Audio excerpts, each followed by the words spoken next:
I learned my fiancé had been married to my best friend for 5 years on our marriage certificate day. On Valentine's Day, I linked arms with Jasper and walked into the city hall to register our marriage, then frowned and looked at my fiancé. Mr. Hale, you'll need to finalize your divorce before you can register a new marriage. The world detonated somewhere behind my eyes. Oh, right. I think I accidentally got married 5 years ago. Who? We had been together for almost 10 years. Vivian Shaw. That was my best friend's name. Vivian, who collected boyfriends the way other people collected speeding tickets. Never keeping one longer than a month, always juggling at least 5 at a time. When he saw me trembling, Jasper opened a video call without a word. Vivian's impatient voice filled the room before her face even loaded. Why are you calling early? It's not time for our meetup yet this month. Vivian had been living abroad for years. I had only ever saw her face on a screen for years. Jasper angled the phone until the camera found me. On the screen, Vivian was draped across 2 men I didn't recognize. Nina, what are you doing there? We're at City Hall, getting married. Oh my God, congratulations, babe. Finally, you deserve this so much. Ugh, why does a jerk like Jasper Hall get this lucky? She launched into a cheerful stream of insults aimed at Jasper. I couldn't hear any of it. There was a ringing in my ears that drowned out everything. In my memory, Vivian and Jasper had never been able to stand each other. I was the only thing that had ever kept the peace between them. And yet, legally, they had been husband and wife for 5 years. Vivian, did you forget something? You forgot to divorce me. She scrambled to pick it up, and when her face reappeared, it wore the exact same blank, unbothered expression as his. Oh, right, that. Hold on, I'll fly back tonight. I opened my mouth, closed it. It was already too late. We didn't speak on the way home. Inside, Jasper reached out to ruffle my hair the way he always had. His hand hung in the air between us, awkward and lost. Why? He pulled his hand back and lit a cigarette like nothing had happened. It was an accident. 5 years ago, around this time, we both drank too much at some party. Our friends thought it would be funny to dare us to get married on the spot. When we woke up the next morning, we both just forgot about it. Something surged up from my stomach. I pressed my back against the wall and dry heaved. It was a long time before I could wipe my eyes. What did she mean it wasn't time for your meetup yet? We see each other once a month. Sometimes she comes back, sometimes I fly out. An absurdity so vast it had its own gravity settled over me. Vivian had been abroad for years. I could only see her on a screen. When was the last time? The 17th, last month. The 17th, our anniversary. I had taken the day off work. I baked a cake by myself and burned my hand on the oven rack. Then his text came, working late, so sorry. I waited from morning until the sun went down. In the end, I ate the cold dinner alone at our table, pretending hard enough that it almost felt like he was there. The tears came all at once, enormous and unstoppable. Jasper reached over and wiped them away, gentle as he'd always been. I wasn't trying to hide it from you. We worked things out between us a long time ago, I just didn't know how to tell you. The soft t-shirt I was wearing suddenly felt like it was strangling me.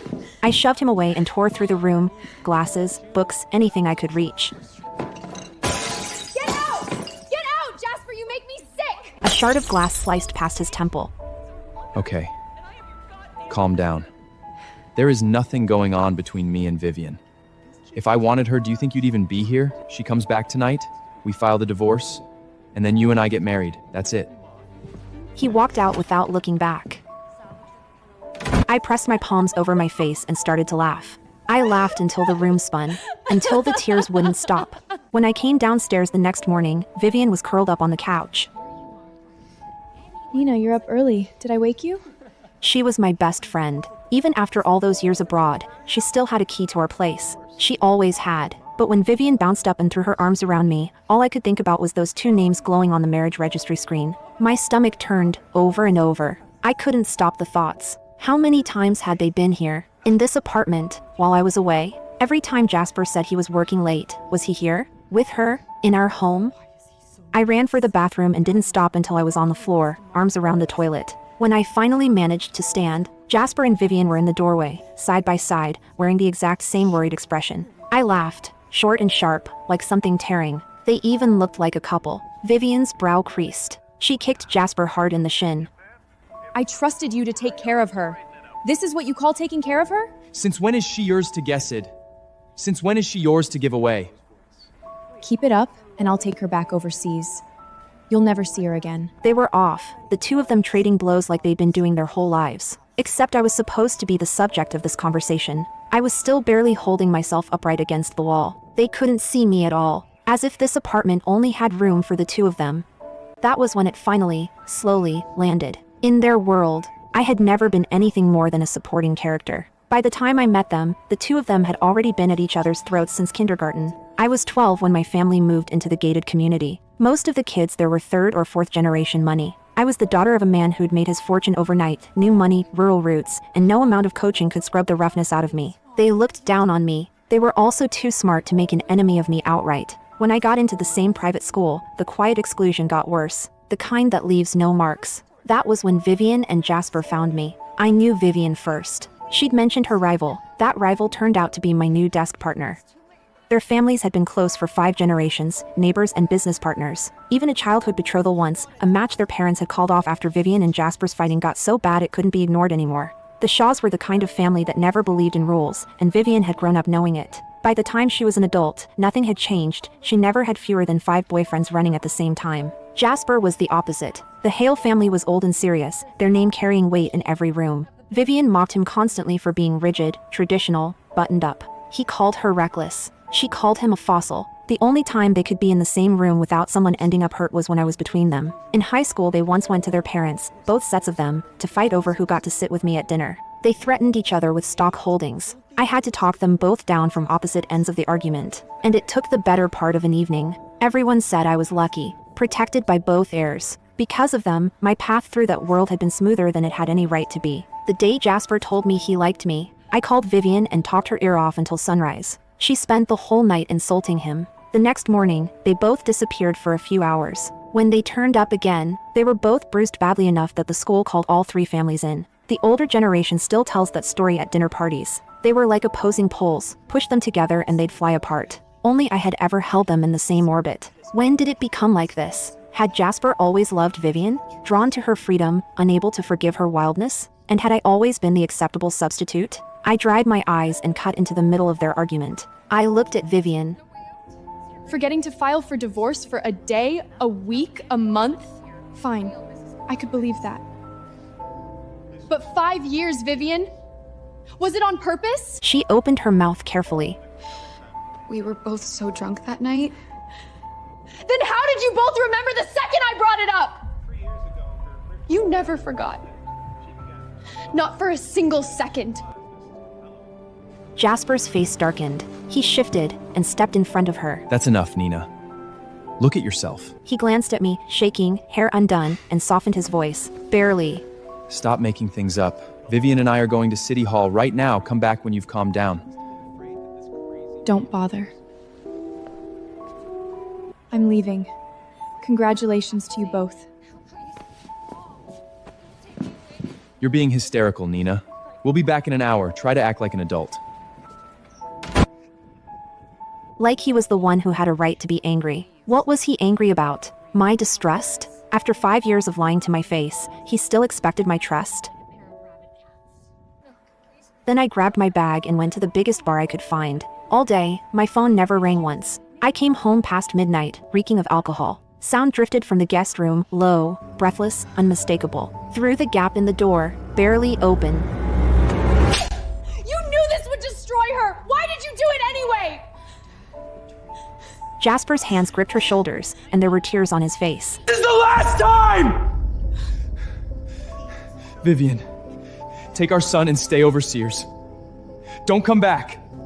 Don't let Nina see you again. Pain and guilt moved through both of them at the same moment. They pulled each other close and held on like it was the end of everything. My mind went completely white. A child. A child. They had a child together. I wanted to laugh at myself, at how thoroughly I'd been deceived, at how little I had known. But all I could do was press both hands over my mouth until I couldn't breathe, until the darkness came. I woke up in a hospital room I recognized. Jasper and Vivian were on either side of my bed, watching me with the same anxious face. Nina, when you got home last night, did you hear anything? No. I drank too much. I passed out the second I walked in. They both exhaled at the same time. Something vast and empty opened up inside me.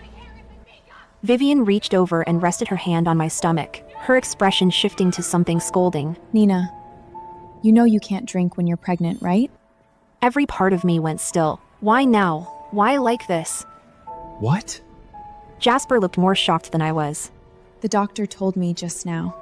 Vivian pressed her lips together into a small, helpless smile. But Jasper lit up.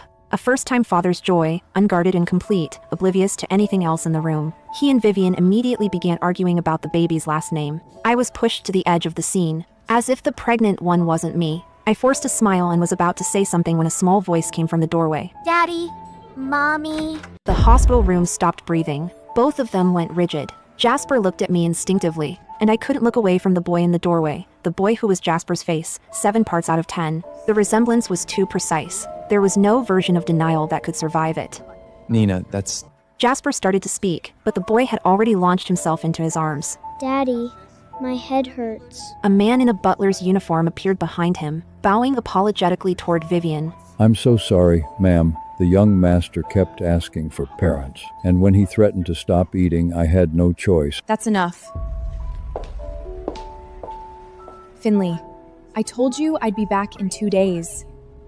Who said you could come here on your own? Finley, what a good name. I wish I hadn't been the one to come up with it. When I was younger, I used to imagine having a child with Jasper someday. Boy or girl, I always said I'd name them Finley, and now he had given that name to someone else's child. A sharp, tearing pain moved through my lower abdomen. Finley had started to cry quietly. Jasper snapped at Vivian without thinking. Don't talk to him like that. He's burning up.